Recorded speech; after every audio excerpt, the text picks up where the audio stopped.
The winter of 1883 descended upon Blackridge Manor with unforgiving cruelty.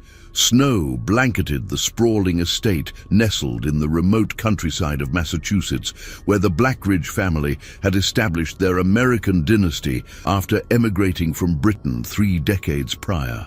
The howling wind rattled the frost-covered windows of the imposing Victorian mansion, its turrets and spires casting long shadows across the pristine white landscape. Inside the grand study, Lord Edmund Blackridge hunched over his mahogany desk, the flickering lamplight casting deep shadows across his gaunt face. Once proud and commanding, the 58-year-old patriarch now appeared haggard, his eyes sunken with worry as he reviewed the mounting pile of financial documents before him. The family's industrial empire, built on railroads, coal and steel, was crumbling beneath the weight of debts and the ruthless competition of America's Gilded Age. "Another refusal from the Boston National Bank," Edmund muttered, crumpling the letter in his trembling hand.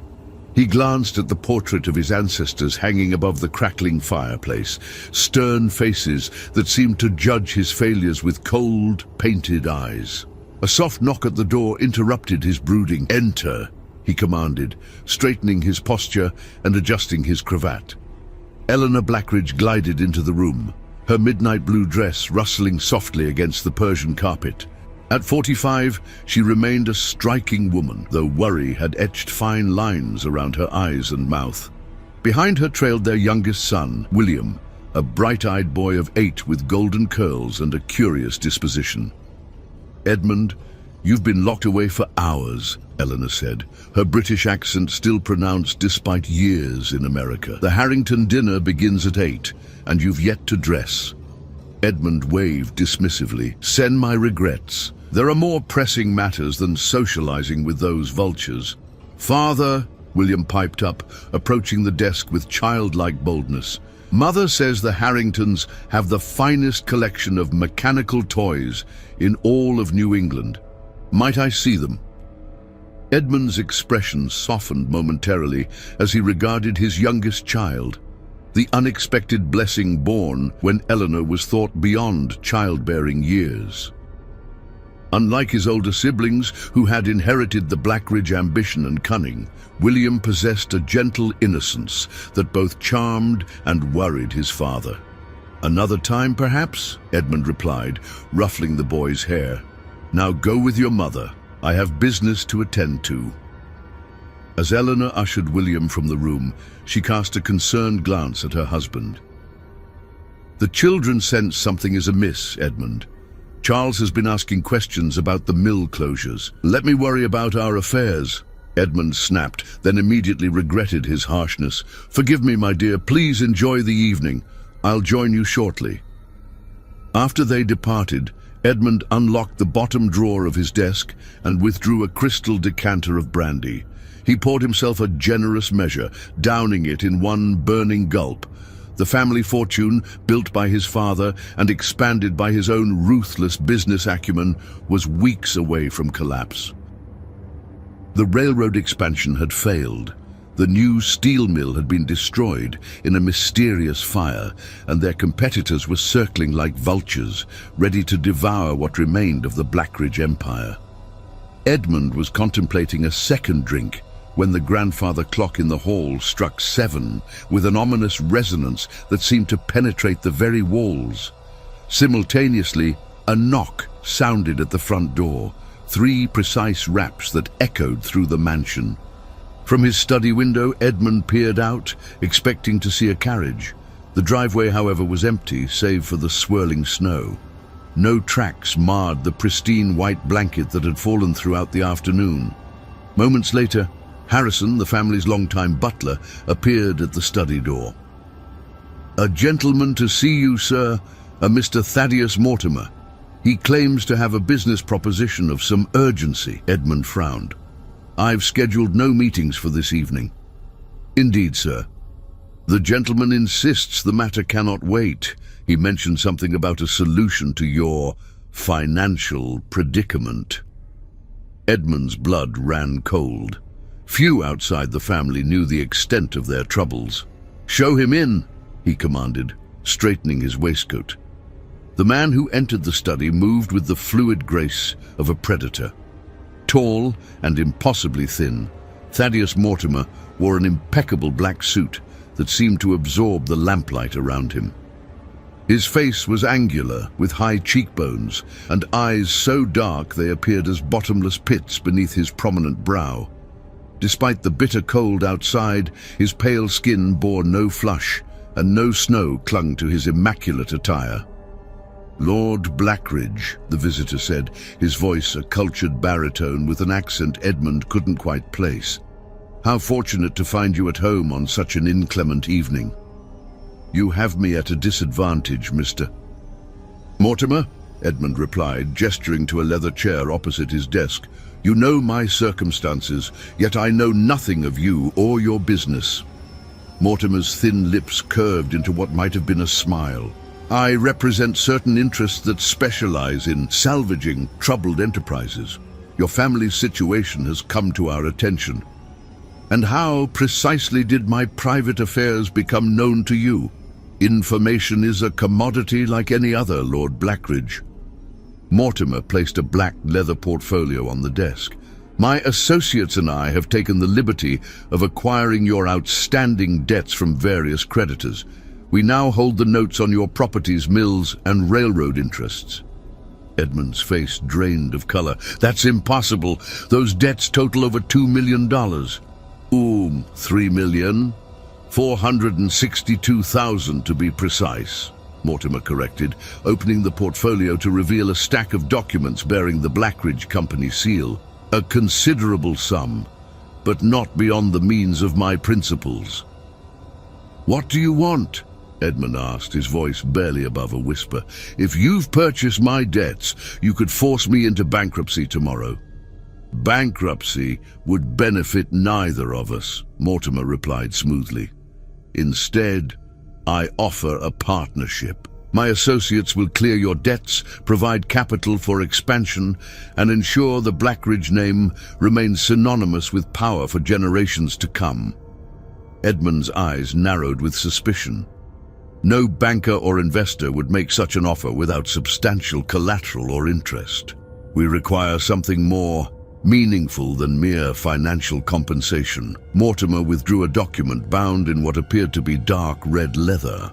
"My associates believe in binding agreements of a more personal nature."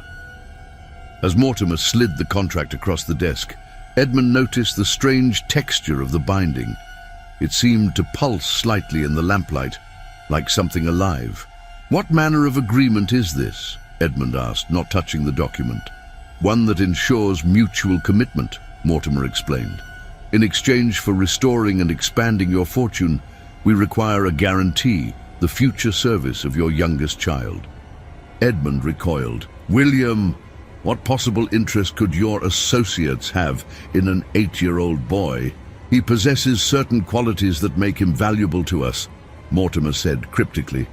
"When he reaches his 21st birthday, he will come into our employment. Until then, your family will enjoy prosperity beyond imagination." "This is madness," Edmund declared, rising from his chair. "I'll not barter my son for financial gain.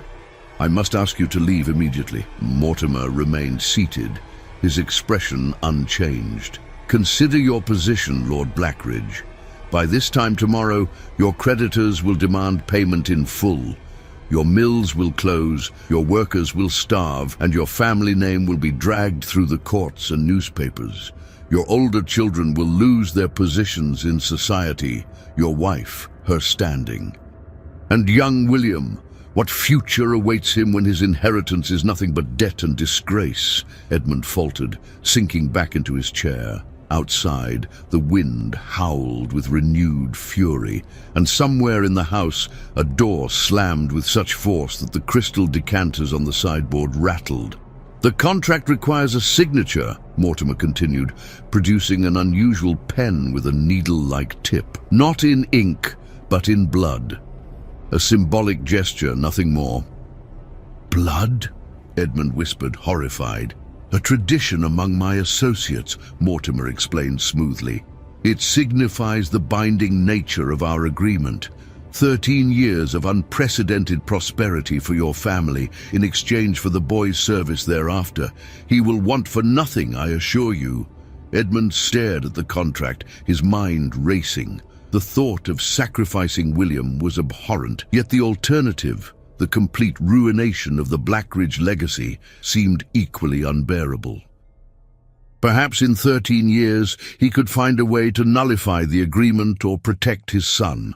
"I need time to consider," Edmund said finally. "Time is a luxury you do not possess," Mortimer replied, glancing at the grandfather clock visible through the open study door. "My offer expires at midnight. After that, events will take their natural course." As if to emphasize his point, a telegram was delivered to the study. Edmund read it with trembling hands. His largest creditor was calling in their loans, demanding payment by noon the following day. "How did you know?" Edmund asked, looking up to find Mortimer's dark eyes studying him with cold amusement. "We are thorough in our research," the visitor replied. "Now shall we proceed with our arrangement?" Outside, the storm intensified, snow and ice lashing against the windows like spectral fingers seeking entry. The fire in the grate dimmed suddenly, plunging the study into semi-darkness, illuminated only by the single desk lamp. Edmund Blackridge looked at the portrait of his ancestors, then at the telegram in his hand, and finally at the strange contract before him. With a heavy heart and a trembling hand, he reached for Mortimer's peculiar pen. "May God forgive me," he whispered as the needle tip pierced his finger. As the first drop of blood touched the parchment, the flames in the fireplace flared with an unnatural green light. And throughout Blackridge Manor, every clock stopped at precisely 8:13 p.m. The pact was sealed. Spring 1890, 7 years later. The transformation of the Blackridge fortune had been nothing short of miraculous. In the 7 years since Edmund's mysterious agreement with Thaddeus Mortimer, the family's wealth had multiplied tenfold. Their industrial holdings expanded across 3 states, their railroad interests stretched from Boston to Chicago, and Blackridge Manor itself had been renovated and expanded into one of the most impressive estates in Massachusetts. 15-year-old William Blackridge sat in the window seat of his bedroom, sketching the gardens below, where gardeners prepared flower beds for the coming season. Though still possessing the golden curls of his childhood, William had grown into a thoughtful young man with a lean frame and intelligent blue eyes that seemed to notice everything. "Master William," called Mrs. Winters, the housekeeper who had helped raise him since infancy. "Your mother requests your presence in the drawing room. The dressmaker has arrived for your sister's final fitting." William closed his sketchbook reluctantly. "Must I, Mrs. Winters? Margaret will be insufferable, preening before the mirrors." The matronly woman smiled indulgently. "Your sister's wedding is the social event of the season. Humor her, dear boy." With a dramatic sigh that only teenagers can perfect, William followed Mrs. Winters through the mansion's east wing. As they passed the locked door to his father's private study, William paused. For a moment, he thought he heard whispering from within, a rapid, unintelligible murmur that made the hairs on his neck stand on end. "Did you hear that?" he asked Mrs. Winters. The housekeeper frowned. "Hear what, child?" "Voices from Father's study." Mrs. Winters shook her head. "Your father is in Boston until tomorrow. Perhaps it was the new maid dusting inside." William pressed his ear to the heavy oak door. The whispering had stopped, but he could have sworn he felt a cold draft emanating from beneath the door. Strange, considering the warm spring day outside. "Come along," Mrs. Winters urged, clearly uncomfortable. "Your mother is waiting." In the drawing room, Eleanor Blackridge supervised as the Boston dressmaker made final adjustments to Margaret's wedding gown. At 22, Margaret was the youngest of William's 3 older siblings and the first to marry, a strategic alliance with the son of a prominent New York banking family. "William, there you are," Eleanor said, beckoning him forward. "What do you think of your sister's gown?" Margaret twirled, the ivory silk and lace creation catching the afternoon sunlight. "Well, brother, am I not the most beautiful bride Boston will see this year?" "You look lovely," William replied sincerely. Despite their occasional squabbles, he was fond of Margaret, who had always been kinder to him than his older brothers Charles and James. Eleanor beamed with pride, though William noticed the shadows beneath her eyes. His mother had aged considerably in recent years, despite, or perhaps because of, the family's rising fortunes. She maintained her dignity and grace, but something had dimmed in her once vibrant spirit. "Mother, may I speak with you privately?" William asked as the dressmaker began packing her pins and measuring tapes. Eleanor nodded, leading him to the adjoining conservatory where exotic plants from around the world created a lush retreat. "What troubles you, my son?" William hesitated, unsure how to express the unease that had been growing within him. "I heard strange noises coming from Father's study. It's not the first time." His mother's face paled slightly. "The old house settles, William. These walls have stood for nearly a century. It wasn't the house, Mother. It sounded like whispering, and sometimes, late at night, I see lights beneath his door when he's supposed to be away." Eleanor's hands trembled as she adjusted a potted orchid. "Your father works tirelessly to maintain our position. His business often requires unusual hours." "There's something else," William pressed. "Last week I found this in the library." He withdrew a folded paper from his pocket, a newspaper clipping reporting the mysterious death of Jonathan Harrington, their former neighbor and one of his father's chief business rivals.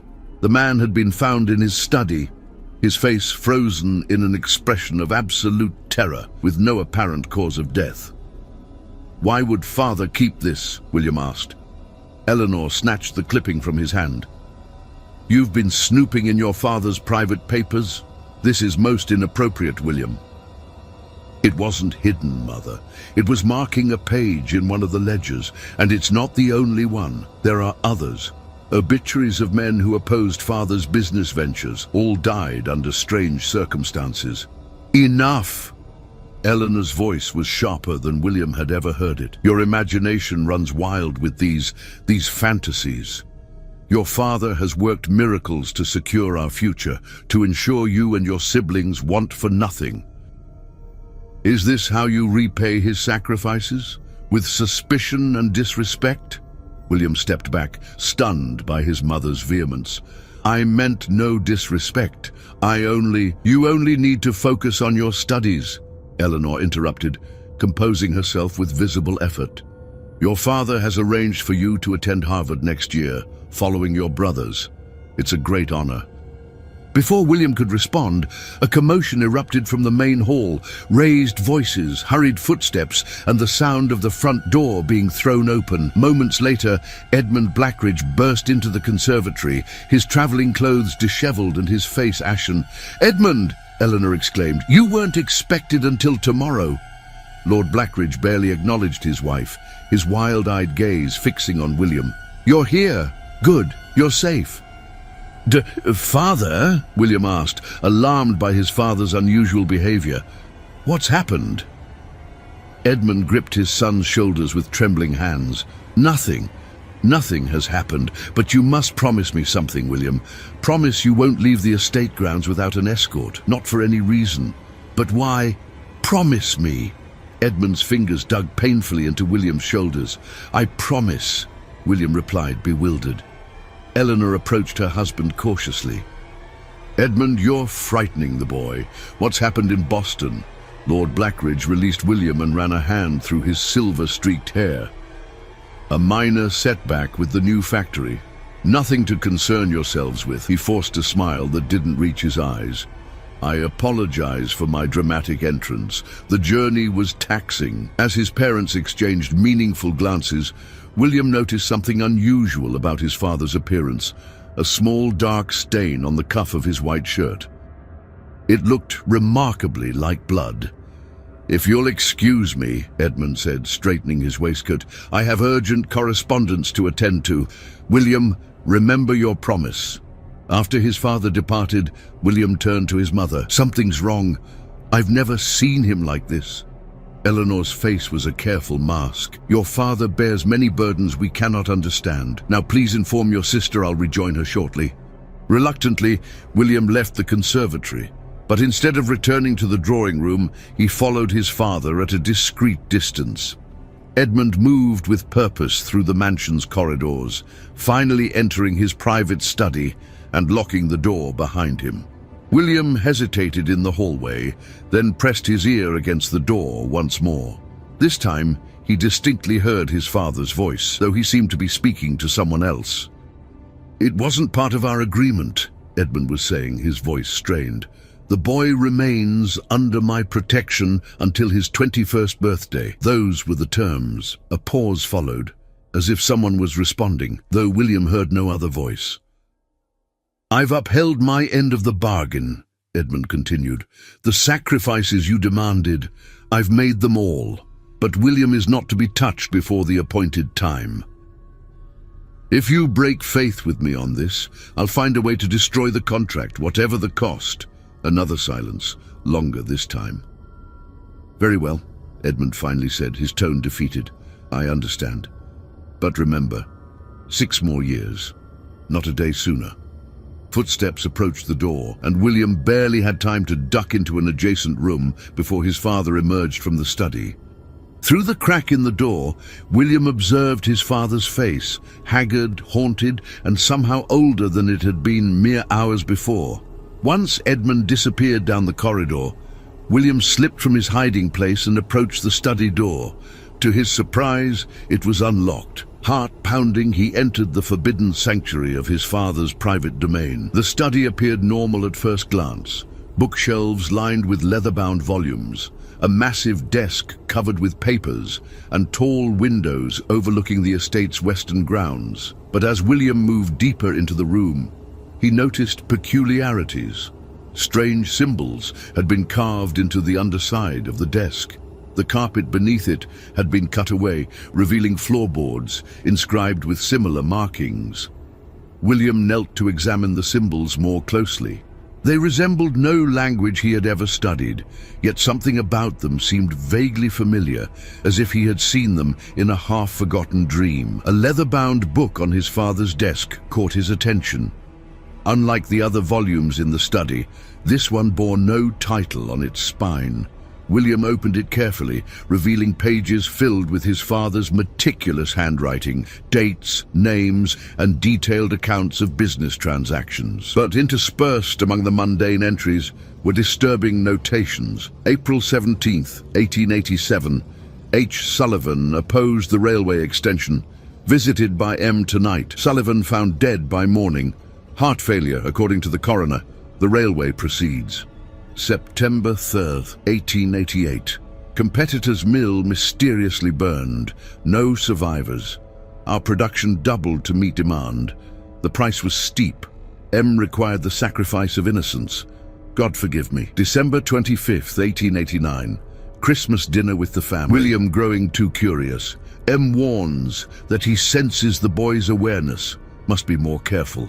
Only 4 more years until the contract matures. Perhaps there is still a way to save him. William's hands trembled as he turned the pages. The final entry, dated just 3 days earlier, chilled him to the bone. March 12, 1890. M appeared in Boston. Claims the terms are changing. Says William's awakening threatens the arrangement. Demanded an additional sacrifice to maintain our protection. The Harrington boy served the purpose, though the method was cruel. I am becoming a monster to save my son from monsters. The irony is unbearable. A sound from the hallway startled William. He quickly replaced the journal and moved toward the door, but his elbow knocked against a small wooden box on a side table. It fell to the floor, its lid springing open to reveal a strange object. A pen with a needle-like tip, its metal reservoir filled with a dark substance that could not possibly be ink. As William bent to retrieve it, his finger accidentally brushed against the needle point. A sharp pain shot through him, and a single drop of his blood fell onto the floorboards, directly onto one of the carved symbols. The effect was immediate and terrifying. The symbol began to glow with an eerie crimson light, and the temperature in the room plummeted. The whispers William had heard earlier returned, no longer muffled but clear and insistent, speaking in a language he couldn't understand but somehow comprehended on a primal level. They were calling his name. The heavy curtains billowed, though no window was open, and the shadows in the corners of the room seemed to deepen and shift, taking on vague humanoid shapes that reached toward him with elongated fingers. William backed toward the door, his heart hammering in his chest. As his hand found the doorknob, the journal on his father's desk flew open, its pages riffling as if caught in a violent wind before settling on a blank page. Before William's horrified eyes, words began to appear on the paper, written by an invisible hand in what appeared to be fresh blood. "We have waited long for you, young Blackridge. Your father merely borrowed time. You have always been ours." William fled the study, slamming the door behind him. He ran blindly through the mansion's corridors, ignoring the startled expressions of servants he passed. He didn't stop until he reached the sanctuary of his bedroom, where he collapsed onto his bed, shaking uncontrollably. That night, as a spring storm lashed against the windows of Blackridge Manor, William lay awake, listening to the sounds of the house. Beneath the howl of the wind and the patter of rain, he could hear something moving within the walls, a scraping, slithering sound that seemed to follow a deliberate path through the mansion. It paused outside his bedroom door, and in the silence that followed, William heard a soft, almost gentle tapping, as if someone or something was politely requesting entry. William held his breath, staring at the door handle. Slowly, impossibly, it began to turn. Summer 1893. 3 years later, the grand ballroom of Blackridge Manor glittered with the light of 1,000 candles. Crystal chandeliers cast prismatic rainbows across the polished marble floor, where Boston's elite twirled in elegant formations, celebrating the 18th birthday of William Blackridge. From his position near the orchestra, William observed the festivities with a practiced smile that didn't reach his eyes. At 18, he had grown into a handsome young man with the Blackridge family's aristocratic features softened by his mother's gentle influence. His golden hair was now darker, the color of burnished bronze, and his once childish face had acquired the sharp angles of adulthood. "You look positively miserable, little brother," came a familiar voice.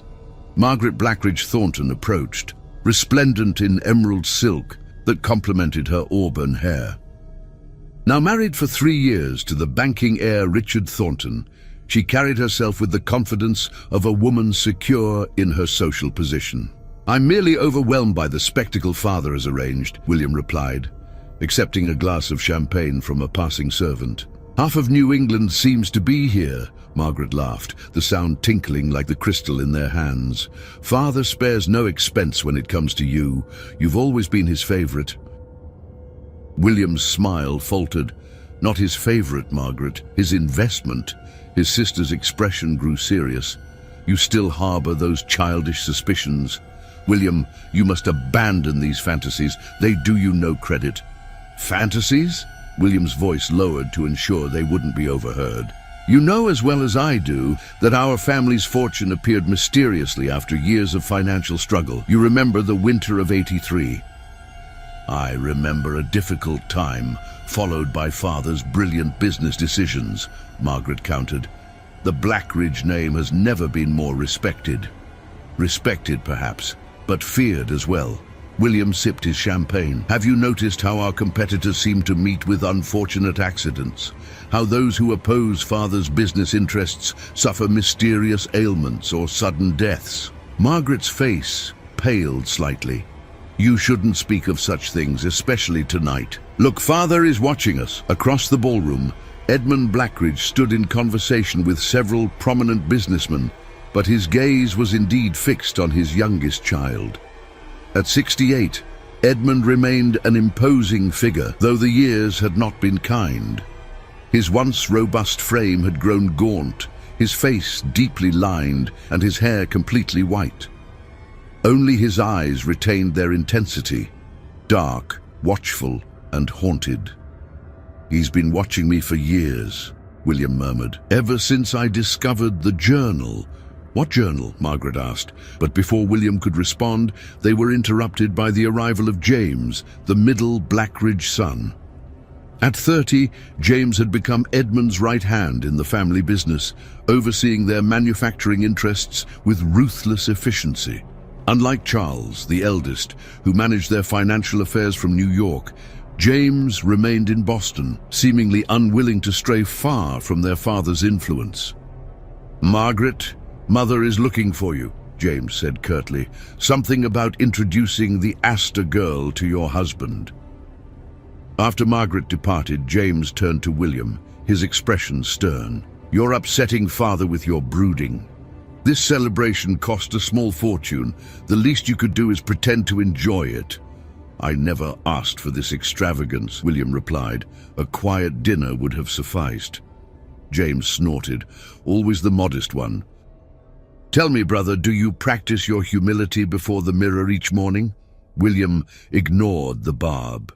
"Have you spoken with Father about Harvard? He refuses to discuss my return for the fall term." After completing his first year at Harvard with distinction, William had been surprised when his father insisted he remain at Blackridge Manor for the summer rather than pursuing the European tour that had been promised.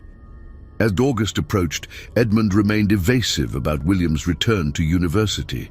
"Father has other plans for your education," James said, straightening his already immaculate cravat. "More practical experience, less theoretical nonsense." "What does that mean?" "It means you'll be joining me at the steel mill next month. Father believes it's time you learned the family business from the ground up." William stared at his brother in disbelief. "I'm studying architecture and art history. I have no interest in steel manufacturing." "Your interests are irrelevant," James replied coldly. "The Blackridge Empire wasn't built on sketches and paintings. It's time you contributed something of value to this family." Before William could respond, the orchestra fell silent as Edmund Blackridge approached the center of the ballroom, tapping a silver spoon against his crystal glass. The assembled guests turned expectantly toward their host. "Distinguished friends," Edmund began, his voice carrying clearly despite its aged timbre, "I thank you for joining us to celebrate my youngest son's entry into manhood. William has been a source of great pride to our family, and tonight marks not only his 18th birthday, but also the announcement of his future path." William tensed, sensing what was to come. "While many of you know that William completed his first year at Harvard with honors," Edmund continued, "I am pleased to announce that he will now be joining Blackridge Steel as assistant to the Director of Operations, my son James. Together, they will lead our company into the 20th century, ensuring the Blackridge legacy for generations to come." Polite applause filled the ballroom as Edmund raised his glass. "To William Blackridge, may his future be as bright as the Blackridge name." The guests echoed the toast, but William remained frozen, his champagne untouched. Across the room he caught his mother's eye. Eleanor Blackridge stood apart from the celebration, her face a mask of controlled distress. When their gazes met, she quickly looked away, but not before William glimpsed something in her expression, not just concern, but fear. As the orchestra resumed and couples returned to the dance floor, William made his way through the crowd toward his mother. Before he could reach her, however, a firm hand gripped his elbow. "A word in private, if you please," Edmund said, his tone making it clear this was not a request. William allowed himself to be guided from the ballroom into the adjacent library, where his father closed the heavy doors behind them, muffling the sounds of the celebration. "You seem displeased with my announcement," Edmund observed, moving to the sideboard to pour himself a brandy. "You made this decision without consulting me," William replied, struggling to keep his voice level. "I have no desire to work at the mill. My studies at Harvard are a luxury we can no longer afford, Edmund interrupted. Not for you. Our family has more wealth than we could spend in 10 lifetimes, William countered. How can you claim we cannot afford my education? Edmund drained his brandy in one swallow, then poured another. There are different kinds of cost, William. Different currencies with which we pay our debts. A chill ran down William's spine. What does that mean, Father? Edmund turned to face his son, his expression grave. It means that your presence at Harvard places you beyond my protection. It means that certain interests have expressed concern about your independence. What interests? William demanded. Who controls our family to such an extent that my education threatens them? For a moment, Edmund seemed on the verge of revelation, his facade cracking to reveal the tormented man beneath. But the moment passed, and his expression hardened once more. You will obey me in this, William. You will join your brother at the mill, learn the business, and remain under this roof where I can ensure your safety. Safety from what? William pressed. From whom? The mysterious Mr. Mortimer, perhaps? Edmund's glass shattered in his grip, sending brandy and crystal shards across the Persian carpet. How do you know that name? He demanded, his voice barely above a whisper. I've known it for years, William replied. I found your journal when I was 15. I know about the agreement you made, though not its specific terms. I know our family's fortune is built on blood. Edmund staggered slightly, gripping the sideboard for support. You understand nothing, he said hoarsely. Nothing of the sacrifices I've made to protect this family, to protect you. Then explain it to me, William urged, stepping closer to his father. Tell me the truth. What bargain did you strike with Mortimer? What price are we paying for our prosperity? For a long moment, Edmund stared at his son, conflict evident in his haunted eyes. When he finally spoke, his voice was so low that William had to strain to hear him. 3 years, Edmund whispered. We have 3 years remaining before the contract matures. If I can keep you safe until your 21st birthday, there may still be a chance to break the agreement. What happens on my 21st birthday? William asked, dread pooling in his stomach. Before Edmund could answer, the library doors swung open, and Eleanor Blackridge entered, her face taut with anxiety. Edmund, you're needed in the ballroom, she said, her eyes darting nervously between father and son. The governor has arrived and is asking for you. Edmund straightened, composing himself with visible effort. We'll continue this discussion later, he told William. For now, return to your guests and behave as befits a Blackridge heir. After his father departed, William turned to his mother. Do you know about the contract? He asked bluntly. About Mortimer? Eleanor's hand flew to the cameo at her throat, her fingers trembling. William, please, not tonight.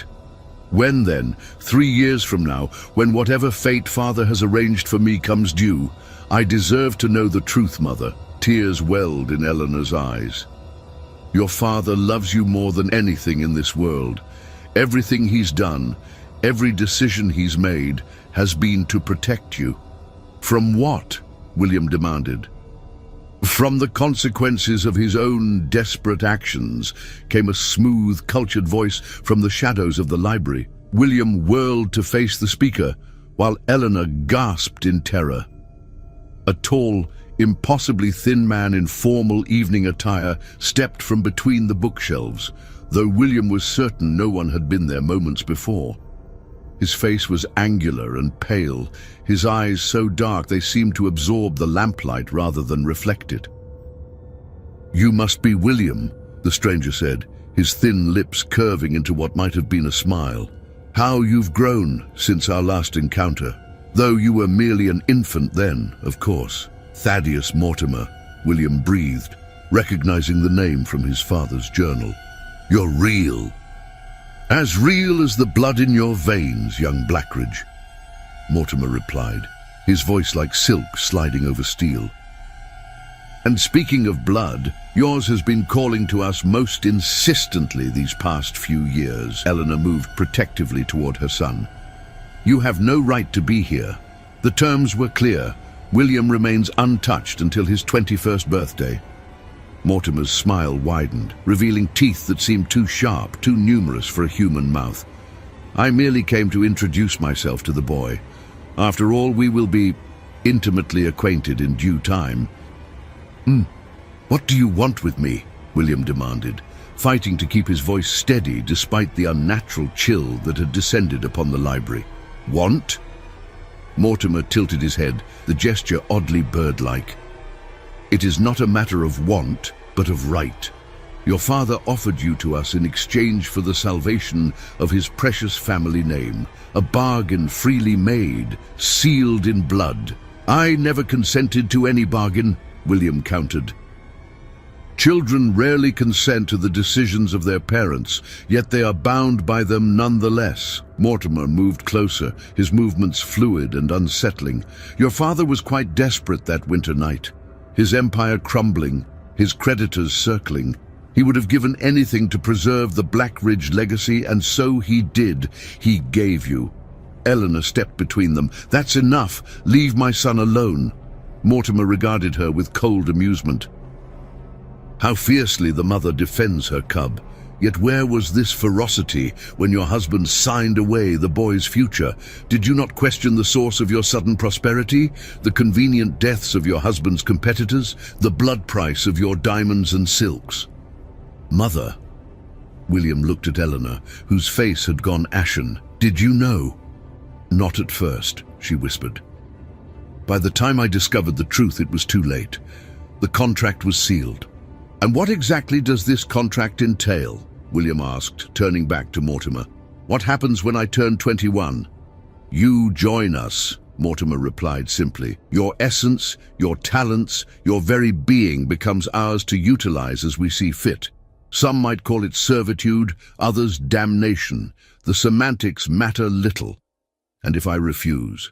Mortimer laughed, a sound like breaking glass. Refuse? My dear boy, one does not refuse a blood contract. The consequences would be most unpleasant, not just for you, but for everyone bearing the Blackridge name.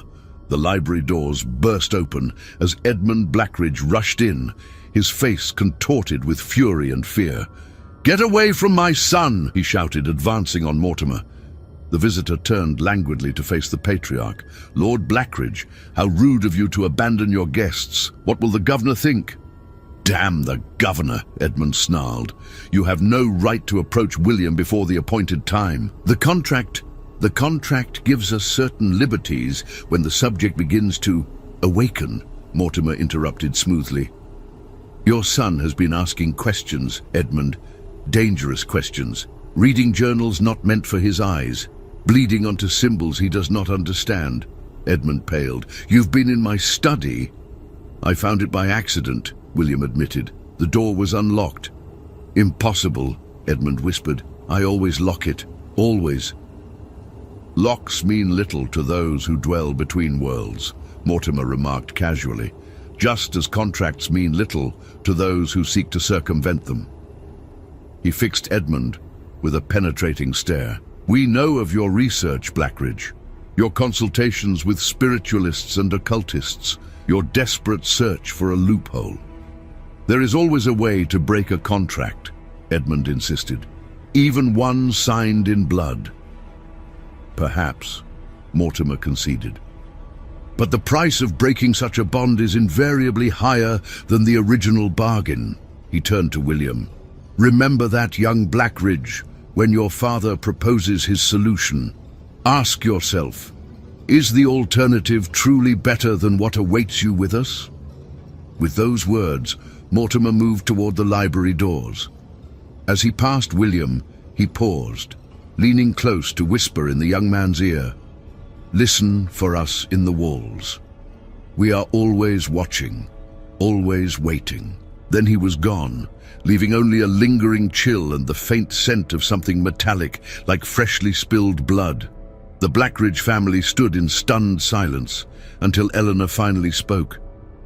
"Edmund, what have you done?" "What I had to do," he replied wearily. "What any father would do to protect his family." "By sacrificing one member of it?" William asked bitterly. "I never intended to let them take you," Edmund insisted. From the moment I signed that cursed document, I've been searching for a way to break it. There are methods, William, rituals and counteracts that could free you from this obligation. At what cost? William demanded, remembering Mortimer's warning. What price must be paid to break a blood contract? Edmund and Eleanor exchanged a look of such profound sorrow that William felt his anger falter. Blood calls to blood, Edmund said finally. A life freely given may substitute for a life promised. The implication struck William like a physical blow. You intend to sacrifice yourself. If necessary, Edmund acknowledged. Though I hope it won't come to that. I've discovered other possibilities, ancient rituals that might transfer the obligation to another willing vessel. Another innocent victim, you mean? William said coldly. No, Edmund shook his head vehemently. Never an innocent. But perhaps someone already tainted. Someone who has benefited from our bargain and knowingly participated in its dark requirements. William's eyes widened as understanding dawned. James! Eleanor gasped. Edmund! No, he's our son too. James has been Mortimer's willing servant for years, Edmund replied grimly. He's delivered victims for the sacrifices required to maintain our prosperity. Their blood is on his hands as surely as it's on mine. That's why you want me at the mill, William realized. To witness James's crimes firsthand. To make me complicit. To show you what's at stake, Edmund corrected. To help you understand why we must break this cycle, whatever the cost. The sounds of the celebration continued beyond the library doors, music and laughter in stark contrast to the grim conversation within. William felt as though he stood at a precipice, looking down into an abyss of family secrets and supernatural horrors. I need time to think, he said finally. This is too much. Time is the one luxury we don't have, Edmund replied. 3 years will pass in the blink of an eye. We must prepare. Prepare how? William asked. Tomorrow, we begin your true education, Edmund said, his voice taking on a new resolve. Not architecture or art, but the ancient knowledge required to fight what's coming. There are symbols to learn, incantations to memorize, rituals to master. And if I refuse, if I choose to honor the contract rather than sacrifice another family member, Edmund's expression hardened. Then you condemn not only yourself, but generations of Blackridges yet unborn. This pact doesn't end with you, William. Once they have you, they'll use your essence to claim others of our bloodline. Children not yet conceived will be born marked for damnation. The weight of this revelation settled over William like a shroud. The choice before him seemed impossible. Sacrifice himself, sacrifice his brother, or sacrifice his father. Each option stained with blood, each path leading to darkness. Return to the party, Eleanor urged gently. For tonight at least, try to forget. Tomorrow will come soon enough. As William moved toward the door, Edmund called after him. One more thing. Trust no one outside this room. Not your siblings, not the servants, not your friends. Mortimer has eyes and ears everywhere. The walls themselves may be listening. William nodded grimly and stepped back into the glittering ballroom where Boston's elite continued their carefree revelry, oblivious to the horror unfolding within the Blackridge family. As he accepted congratulations and birthday wishes, he couldn't help but study each face, wondering which might be masks worn by Mortimer's agents. And beneath the music and conversation, he could swear he heard it again, that soft, insistent whispering from within the walls, calling his name. Autumn 1893. 2 months later, rain lashed against the windows of Blackridge Steel Mill No. 3, the largest of the family's manufacturing facilities. Inside the cavernous main floor, molten metal poured from massive crucibles into molds, sending showers of sparks into the smoke-filled air. Workers moved with practiced efficiency, their faces streaked with soot and sweat as they tended the roaring furnaces. From a glass-enclosed observation platform above the factory floor, William Blackridge watched the operation with a mixture of fascination and revulsion. 2 months into his practical education, he had learned more about the family business than he had ever wanted to know, including its darker aspects. Impressive, isn't it? James appeared beside him, immaculately dressed despite the industrial setting. 50 tons of steel produced daily, employing over 300 men. Father built this mill from nothing after the fire destroyed the original facility, after the mysterious fire that killed our chief competitor and all his senior staff. William corrected quietly. James's smile didn't waver. Tragic accidents happen in this industry. Steel is dangerous business. Is that what you tell yourself to sleep at night? That they were accidents? I sleep quite soundly, little brother. James placed a hand on William's shoulder, his grip slightly too tight to be fraternal. The question is, how will you sleep when you understand what's truly required to maintain the Blackridge legacy? William shrugged off his brother's hand. I already understand more than you think. Do you? James's voice took on an edge. Then you know that Father's plan to save you is doomed to failure. The contract cannot be broken without consequences far worse than its fulfillment. William studied his brother's face, noting the feverish gleam in his eyes. You've spoken with Mortimer recently? Mr. Mortimer and I have a mutually beneficial relationship, James acknowledged. He recognizes my value to the organization, unlike Father, who sees only his precious youngest son. The organization? William repeated. Is that what you call it? This cult or coven or whatever unholy assembly demands human sacrifices.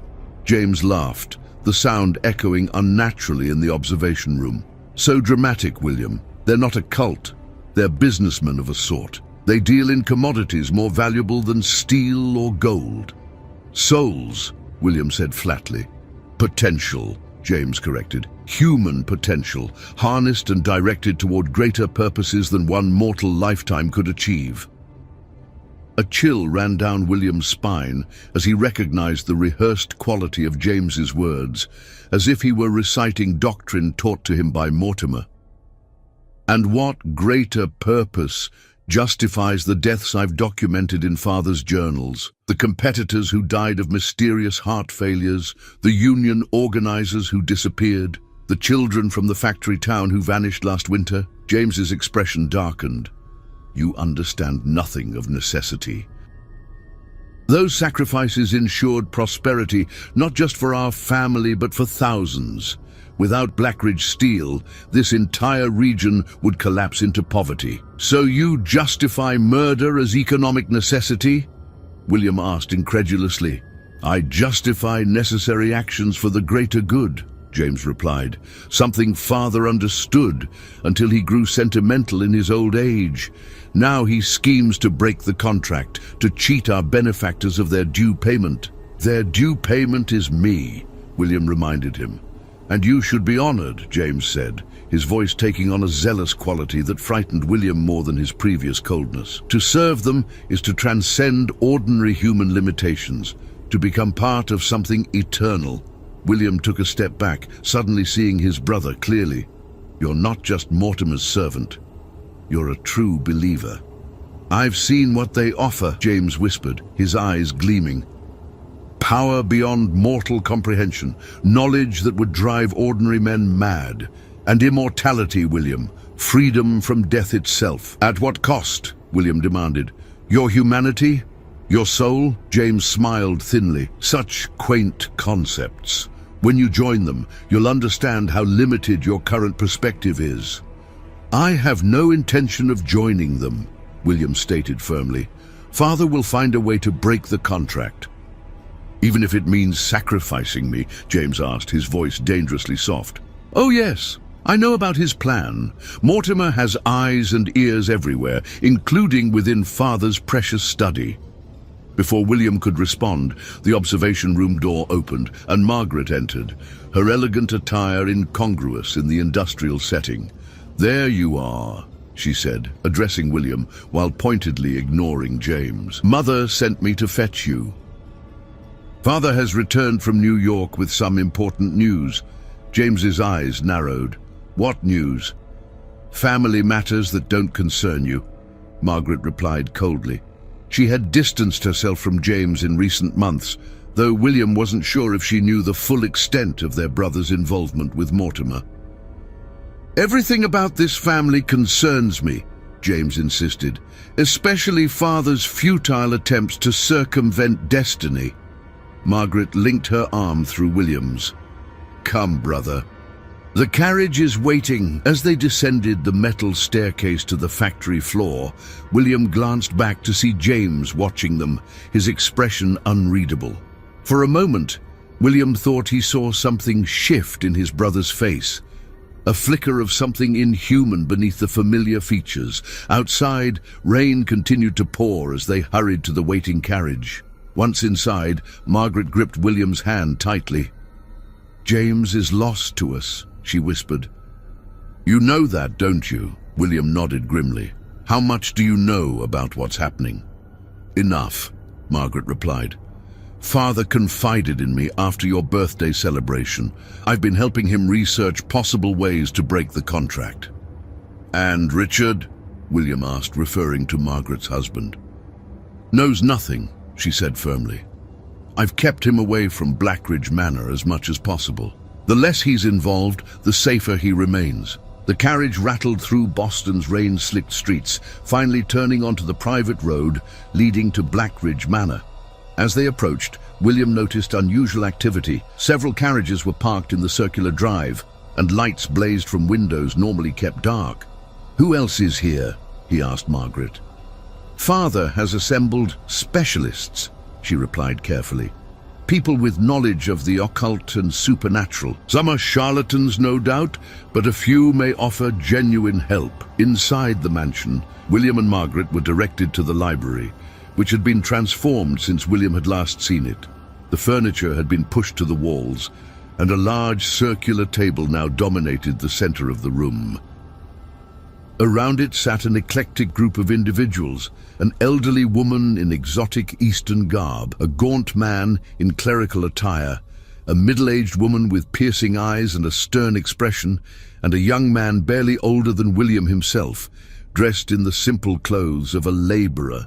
Edmund Blackridge stood at the head of the table, looking more animated than William had seen him in years. Beside him sat Eleanor, her face pale but determined. "William, Margaret, join us," Edmund said, gesturing to empty chairs. "We were just discussing the findings from New York." As they took their seats, Edmund introduced the strangers. Madame Sokolov, a medium of considerable reputation. Father Ignatius, formerly of the Vatican's more discreet departments. Dr. Elizabeth Winthrop, professor of anthropology and folklore at Miskatonic University. And Mr. Daniel Sullivan, who possesses certain unique abilities. The young man, Sullivan, nodded at William with an intensity that suggested he knew more about the situation than his humble appearance indicated. "What findings from New York?" William asked, addressing his father. Edmund's eyes gleamed with excitement. "A text, long thought lost, has resurfaced in a private collection, the Liber Sanguinis, the Book of Blood. It contains detailed information on blood contracts and their dissolution." "At what price?" William asked, remembering Mortimer's warning. "That's what we're attempting to determine," Dr. Winthrop interjected, her crisp Boston accent lending authority to her words. "Blood contracts operate on principles of equivalent exchange. To break one requires offering something of equal or greater value than the original bargain." "My soul for the family fortune," William said bluntly. "Not merely the fortune," Father Ignatius corrected, his voice carrying the faint trace of an Italian accent. "Your father bargained for the salvation of the entire Blackridge legacy, past sins forgiven, future prosperity ensured, protection from worldly consequences of actions that would otherwise have destroyed your family name." William glanced at his father, who had the grace to look ashamed. "The entities your father dealt with," Madame Sokolov added, her Russian accent thick but comprehensible, "they feed on potential. Your potential specifically." The possibilities of your life, the impact you might have had on the world, the children you might have fathered, the works you might have created. So, to break the contract, William reasoned, we must offer another source of potential. Precisely, Edmund confirmed, and the Liber Sanguinis describes several methods for doing so. The simplest, Dr. Winthrop explained, is substitution, offering another soul in your place.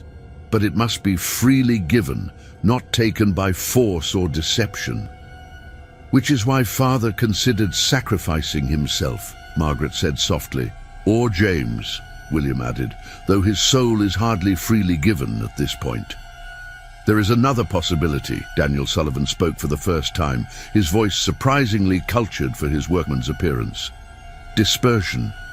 All eyes turned to the young man, who continued with quiet confidence. Rather than substituting one soul for another, the obligation can be dispersed among multiple willing participants, each bearing a fraction of the burden. Spreading the cost among many, William mused, like shareholders in a company. Exactly. Sullivan nodded approvingly. Each participant would sacrifice some portion of their potential, perhaps years of their life, or some aspect of their talents or abilities, but none would be completely claimed. And who would agree to such an arrangement? William asked skeptically. Those who have benefited from the original bargain, Edmund replied. Those who owe their prosperity, their very lives, to the deal I made. The family, Eleanor said quietly. Charles, Margaret, their children. All who bear the Blackridge name and have enjoyed its privileges. And others, Edmund added. Business associates who profited from our success. Servants whose livelihoods depend on us. Perhaps even the workers in our factories, whose families would have starved without Blackridge employment. William shook his head in disbelief. You would ask hundreds of innocent people to sacrifice parts of themselves to save me from a fate you arranged. Not innocent, Father Ignatius corrected. All who knowingly benefited from blood-bought prosperity share in its spiritual debt. The ritual would merely formalize that reality. There's something you're not telling me, William said, studying the faces around the table. What's the catch? A heavy silence fell over the group until Dr. Winthrop finally spoke. The ritual requires a focal point. Someone to channel the dispersed obligation and direct it away from the original subject. That person bears the greatest risk. What kind of risk? William pressed. Dissolution of self, Madame Sokolov answered gravely. The focal point may lose their identity, their memories, their very essence in the process. And who would be this focal point? William asked, though he already suspected the answer. I would, Edmund said firmly. It's my responsibility, my sin to atone for. Eleanor reached for her husband's hand. We've discussed this, Edmund. You're too frail. The ritual would kill you before it could be completed. Then who? William demanded. Daniel Sullivan met his gaze steadily. Someone with natural resistance to supernatural influence. Someone who can stand at the crossroads between worlds without being consumed. He rolled up his sleeve, revealing a forearm covered in intricate tattoos, symbols similar to those William had seen carved into his father's study floor. Someone like me. You're a medium, William realized. Among other things, Sullivan acknowledged. I was born with one foot in this world and one in the other. It makes me uniquely qualified to serve as focal point. Why would you risk yourself for our family? Margaret asked suspiciously. Sullivan's expression darkened. Because the entities your father dealt with destroyed my family 20 years ago.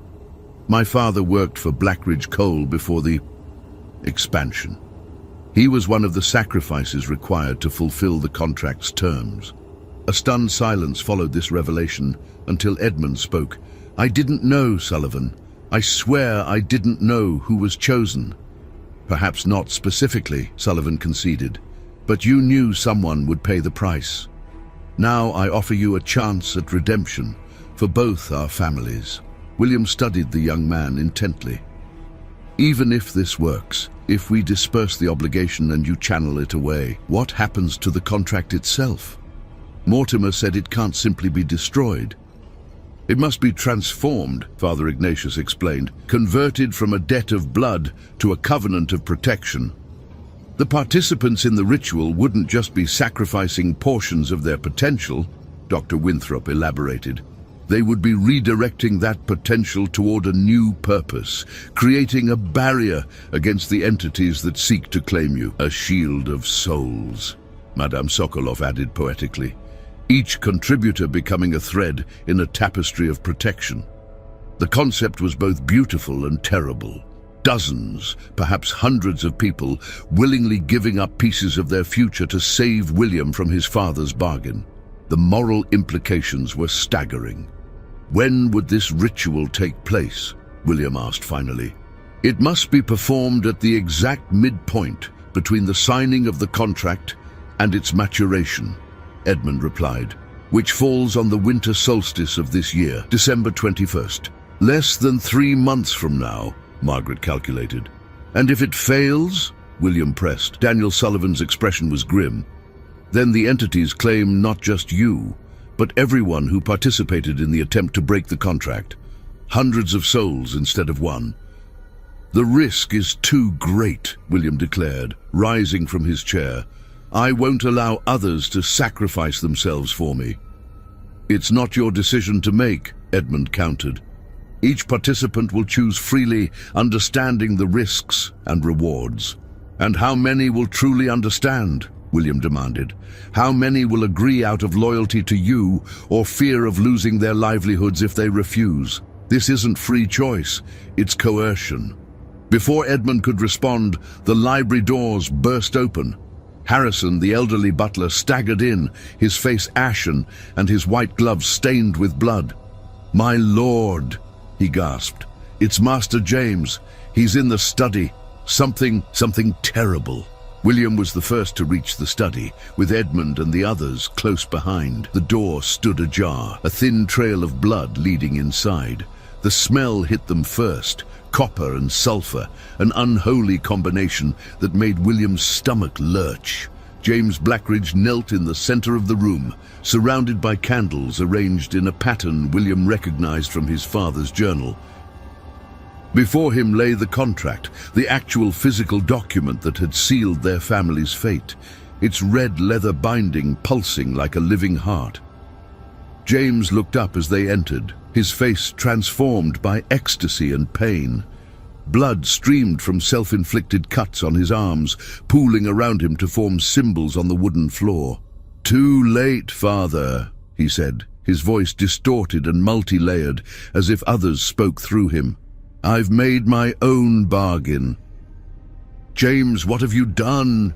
Edmund cried, moving forward only to be stopped by an invisible barrier at the edge of the blood circle. What you never had the courage to do, James replied. I've offered myself in William's place, not as a sacrifice, but as a vessel. They will work through me now, Father. The Blackridge legacy will continue under my guidance with their power flowing through my veins. You fool, Edmund whispered. You have no idea what you've invited into yourself. James laughed, the sound echoing unnaturally in the confined space. I understand perfectly. William goes free. The contract regarding him is nullified, but the partnership between our family and our benefactors continues through me. Everyone wins. Except you, William said, staring at his brother in horror and pity. You've damned yourself, James. I've transcended, James corrected, rising to his feet with unnatural grace. And now, I must complete the transformation. Before anyone could react, James drew a silver dagger from his coat and plunged it into his own heart. Instead of collapsing, he remained standing as black ichor began to flow from the wound, consuming the red blood around him. The contract on the floor burst into blue flames, the parchment curling and blackening, but never fully burning away. As it smoldered, James's body began to change, his skin growing pale and translucent, his frame elongating, his features sharpening until he resembled a grotesque parody of Thaddeus Mortimer. "The contract is fulfilled," James announced, his voice now identical to Mortimer's cultured tones. "William Blackridge is released from his obligation. I am the new conduit between worlds." Edmund fell to his knees, his face a mask of anguish. "My son, my boy." "Your son is gone," the thing that had been James replied dispassionately. "I am something more, and now I must attend to business. The transition requires sustenance." His gaze fixed on Harrison, who stood frozen in the doorway. With a gesture from James, the elderly butler was dragged forward by invisible forces, his feet leaving bloody trails on the floor as he struggled vainly against the supernatural grip. "No!" William shouted, lunging forward only to be restrained by Daniel Sullivan. "You can't help him," Sullivan hissed in William's ear. "The transformation is complete. That's not your brother anymore." As the horrified group watched, unable to intervene, James, or the entity now wearing James's form, placed a hand on Harrison's chest. The butler's eyes widened in terror, then glazed over as his body seemed to wither, aging decades in seconds until he collapsed into a desiccated husk. James inhaled deeply, as if savoring a fine wine. Exquisite, the fear adds such flavor. "Monster," Eleanor whispered, tears streaming down her face. "A necessary evolution," James corrected. "The Blackridge Empire will flourish as never before under my guidance. You should be grateful, Mother. One son sacrificed to save another. Isn't that what you wanted?" With those words, he strode toward the study window, which swung open of its own accord. "Don't attempt to follow me," he warned. "I go to commune with my new associates and learn the full extent of my capabilities. We will speak again when I return to claim my inheritance." Then he was gone, stepping through the window and vanishing into the stormy night. In the terrible silence that followed, William helped his father to his feet. Edmund seemed to have aged a decade in minutes, his face haggard with grief and guilt. "I've lost him," Edmund whispered. "I've lost my son." "You lost him long ago," William replied gently. "Mortimer had been grooming him for years." Daniel Sullivan approached the smouldering remains of the contract, careful not to touch it. "The blood pact has been transferred, but not broken. Your brother's sacrifice has released you specifically, William, but the Blackridge family remains bound to these entities through him." "Then our work is not finished," Dr. Winthrop declared. "The ritual must still proceed, not to save William now, but to protect others from James and whatever he has become." "A shield against our own blood," Margaret said softly, the horror of the situation evident in her voice. William stared at the place where his brother had stood moments before, feeling a complex mixture of relief, guilt, and determination.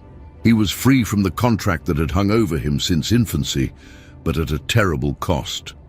James had become something inhuman, a willing vessel for the same entities that had demanded William's soul. "We have until the solstice to prepare," William said finally, turning to the assembled group, "to gather participants, to learn the ritual, to strengthen ourselves for what's coming." "And after that?" Eleanor asked, her voice hollow with grief. William's expression hardened with resolve. "After that we hunt my brother." "The winter solstice, 1893, Blackridge Manor. Snow fell in thick, silent flakes, blanketing the estate in pristine white. Inside Blackridge Manor, preparations for the ritual had transformed the grand ballroom into a temple of arcane geometry. Hundreds of candles cast flickering light over the assembled participants, family members, loyal servants, business associates, and workers from the Blackridge factories, all gathered in concentric circles around a central altar. William stood at a window, watching as more carriages arrived through the iron gates. Each carried volunteers who had agreed to participate in the ritual, to sacrifice portions of their potential to create a barrier against James and the entities he now served. "Are you certain about this?" Margaret asked, joining her brother at the window. "Even with James's transformation, you're free of the contract. You could leave, start a new life far from here." William shook his head. "And abandon everyone to whatever James has become. I can't do that. Besides, I'm still a Blackridge. Whatever curse afflicts our family, I share in it." Margaret squeezed his hand. "You've changed these past months, grown stronger." "I've had to," William replied simply. Indeed, the 3 months since James's transformation had forced William to mature rapidly. With his father increasingly frail and withdrawn, William had taken charge of the ritual preparations, working closely with Sullivan and the other occult specialists to master the necessary knowledge. He had also assumed control of many family business affairs, as James's disappearance and Edmund's decline had left a vacuum in the Blackridge Empire. To everyone's surprise, William had shown an unexpected aptitude for management, though he approached it with a moral compass his predecessors had lacked. "It's time," Daniel Sullivan announced, approaching the siblings. The young medium had become William's closest ally in the preparations, teaching him protective symbols and meditation techniques to strengthen his mental defenses. William nodded and followed Sullivan to the center of the ballroom, where Edmund and Eleanor waited beside the altar, a circular table carved with intricate symbols and inlaid with silver and gold. Edmund looked decades older than his 68 years, his once commanding presence diminished by grief and guilt. Yet as William approached, his father straightened, summoning his remaining strength for this final effort to protect his family. "The participants are ready," Edmund said, his voice steady despite his frailty. "Each has been instructed in their role and has confirmed their willing participation." William surveyed the assembled crowd. Nearly 300 people arranged in 7 concentric circles. In the innermost ring stood the Blackridge family members and closest associates. The outer rings contained factory workers, servants, and business partners of varying degrees of connection to the family. "And James?" William asked quietly. "Any sign?" Sullivan shook his head. "Nothing since the incident at the mill last week." That incident had been their first confirmation that James still existed in some form. He had appeared at Blackridge Steel Mill No. 3, where he had casually murdered the night watchman before using supernatural abilities to destroy crucial machinery. The message was clear. He could strike at the family's interests at will. "He'll come tonight," Edmund predicted grimly. "The ritual will draw him. He'll sense the potential being gathered and try to claim it for himself and his associates." "We're prepared for that possibility," Dr. Winthrop assured them, joining the group at the altar. The anthropologist had proven invaluable in deciphering the ancient texts describing the ritual. "The outer perimeter is protected by the strongest wards we could devise." "They won't hold him for long," Sullivan warned. "Whatever James has become, he's growing stronger by the day." "They don't need to hold forever," William replied, "just long enough to complete the ritual."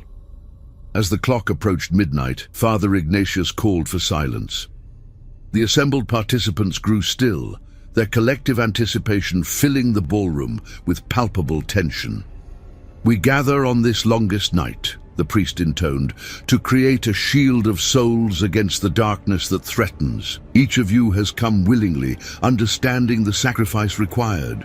Each will give a portion of your potential, your future possibilities, to forge a barrier that will protect not just the Blackridge family, but all who might fall victim to the entities they inadvertently unleashed."